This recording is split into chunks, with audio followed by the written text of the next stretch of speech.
अस्सलाम वालेकुम। उम्मीद है आप सब खैरियत से होंगे। मेरा नाम हारिस है और इस वीडियो में हम समझेंगे कैंडलिस्टिक पैटर्न को।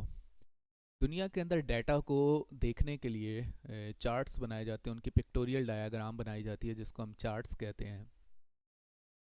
और इसके मुख्तलिफ तरीक़ेकार होते हैं। फॉरेक्स की इस मार्केट को देखने के भी मुख्तलिफ तरीक़ेकार हैं, लेकिन जो सबसे ज़्यादा फिजिबल और प्राइस एक्शन के लिए रिकमेंडेड वे है वो जापानीज़ कैंडलिस्टिक पैटर्न है। ये तरीक़ाकार जापानीज़ ने बनाया। इन इस कैंडलिस्टिक चार्ट को जापानीज़ ने डेवलप किया और इस वक्त बहुत ज़्यादा प्राइस एक्शन के अंदर ये हेल्पफुल है। ट्रेडिंग में, स्टॉक्स में, क्रिप्टो में, हर जगह इसी चार्ट को यूज़ किया जाता है। ये चार्ट्स मुख्तलिफ कैंडल्स के अंदर होता है जो दो कलर्स पे मुश्तमिल होती हैं। आप इसमें से एक कलर बाय के लिए रखते हैं, एक कलर डाउनवर्ड मूवमेंट के लिए रखते हैं। एक कलर अपवर्ड मूवमेंट शो करता है और एक कलर डाउनवर्ड मूवमेंट शो करता है। यहाँ मैंने ग्रीन कलर रखा हुआ है अपवर्ड मूवमेंट के लिए और रेड कलर रखा हुआ है डाउनवर्ड मूवमेंट के लिए। नॉर्मली इंटरनेशनल स्टैंडर्ड पे इन्हीं दो कलर्स को फॉलो किया जाता है। रेड डाउनवर्ड मूवमेंट के लिए है, ग्रीन या ब्लू जो है वो अपवर्ड मूवमेंट के लिए शो होता है।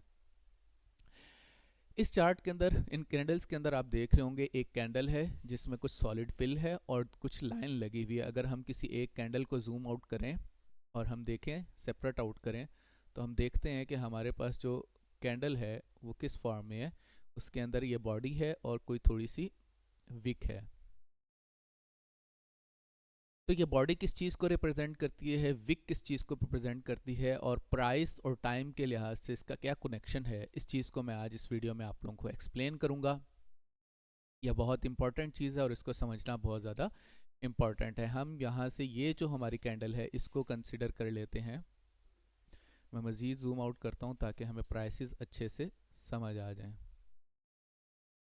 ये जो बॉडी है, बॉडी का एक हिस्सा, एक ओपनिंग, बॉडी की प्राइस की ओपन टाइम बताता है, ओपन प्राइस बताता है, और निचला हिस्सा उसका क्लोजिंग टाइम बताता है रेड कैंडल में।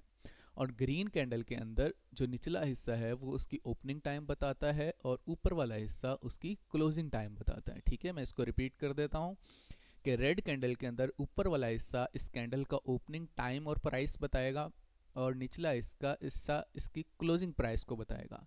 जबकि ग्रीन कैंडल में निचला हिस्सा, बॉडी का निचला हिस्सा इसकी ओपनिंग प्राइस को बताएगा और ऊपर वाला हिस्सा इसकी क्लोजिंग प्राइस को बताएगा। मिसाल के तौर पे यहाँ के ऊपर इस ग्रीन कैंडल की अगर हम बात करें, इसको मैं मार्क कर देता हूँ आप लोगों को, कि अगर हम इस ग्रीन कैंडल की बात करें तो यहाँ पे ये जो ओपनिंग प्राइस है इस कैंडल की तो वो 181.761 है। हम इस वक्त जीबीपी जेपीवाई के पेयर में है कि पाउंड को जैपनीज येन के बदले ख़रीद रहे हैं या बेचने की कोशिश कर रहे हैं और इस बात को समझ रहे हैं। तो यहाँ पे 181.764 एक जो पाउंड है वो 181.761 जैपनीज येन के बराबर है।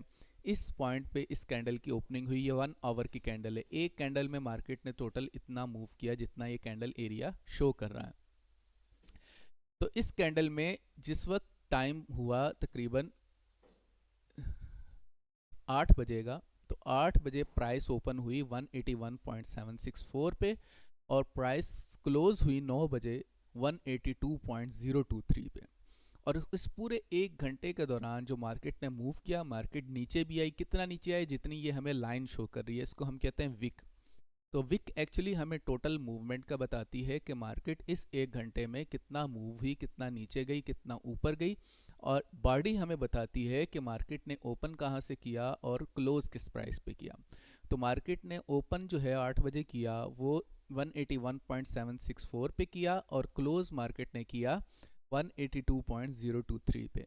लेकिन मार्केट ने इस दौरान जो मूवमेंट की, मार्केट आई नीचे 181.680 तक और मार्केट ऊपर गई 182.072 तक। तो ये ओपनिंग और क्लोजिंग है। इसी तरह अगर हम इस कैंडल की बात करें, यहाँ पे मैं इस कैंडल को मार्क कर लेता हूँ, इस वाली रेड कैंडल को। तो ये जो बॉडी है, ये बॉडी, ये ऊपर वाला हिस्सा हमारी ओपनिंग प्राइस को शो करेगा, नीचे वाला हिस्सा हमारी क्लोजिंग प्राइस को शो करेगा। तो 181.801 इसकी ओपनिंग प्राइस है, 181.502 इसकी क्लोजिंग प्राइस है। कि मार्केट ने जो है वो किस टाइम की ये कैंडल है, ये कैंडल तकरीबन 10 बजे की है, तो 10 बजे मार्केट ने जो ओपन किया, 10 बजे जो इस कैंडल ने ओपन किया वो 181.807 पे था, और 11 बजे जो क्लोज हुई वो है 181.505। और इस दौरान ने जो कैंडल ने मूवमेंट की, कैंडल ऊपर गई कहाँ तक, 181.836 तक, और कैंडल नीचे आई कहाँ तक, 181.449 तक। तो उम्मीद है आप लोगों को ये बॉडी का और विक का क्लियर हो गया होगा। मैं इसका समरी कर देता हूँ। बॉडी हमें बताती है कि मार्केट प्राइस किस टाइम किस प्राइस पे ओपन हुई और किस प्राइस पे क्लोज हुई, और विक हमें बताती है कि इस पूरे टाइम फ्रेम के अंदर मार्केट ने कितना मूव किया। ये 1 आवर की कैंडल है, आप डिफरेंट आवर की कैंडल को, डिफरेंट टाइम फ्रेम की कैंडल खोलेंगे तो आपको डिफरेंट टाइम का मिल जाएगा। इसके अंदर अगर हम 15 मिनट्स की कैंडल खोल लें तो हमारे पास ये जो कंप्लीट चार्ट आ रहा है ये 15 मिनट्स के हिसाब से आ रहा है। इसका मतलब ये है कि हर कैंडल का ओपन और क्लोज होने के टाइम के दरमियान जो टाइम है वो 15 मिनट्स का है, कि एक कैंडल जो ओपन हो रही है और वो क्लोज हो रही है वो अब 15 मिनट ले रही है। ठीक है, ये ऊपर से हम 15 मिनट देख सकते हैं। अगर मैं इसको 5 मिनट कर दूं तो अब ये हर कैंडल कितने साइज में हो, कितने टाइम की होगी, 5 मिनट में होगी, कि 5 मिनट में प्राइस ने इतना इतना मूव किया। प्राइस यहाँ से नीचे डाउनवर्ड आई, प्राइस यहाँ से अपवर्ड गई, वापस आई, और उसने यहाँ पे क्लोजिंग दी 5 मिनट के अंदर। ठीक है, इसी तरह अगर मैं टाइम बढ़ा लूँ तो 4 आवर्स की कैंडल है। 4 आवर की कैंडल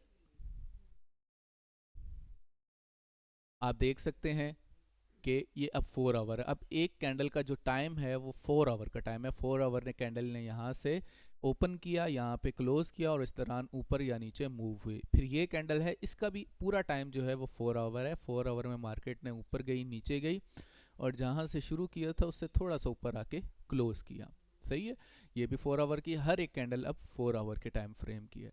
तो टाइम फ्रेम बताता है कैंडल के टोटल टाइम को, और बॉडी बताती है ओपनिंग और क्लोजिंग प्राइस को, विक बताती है टोटल मूवमेंट ऑफ प्राइस को इन द कॉरस्पॉन्डिंग कैंडल।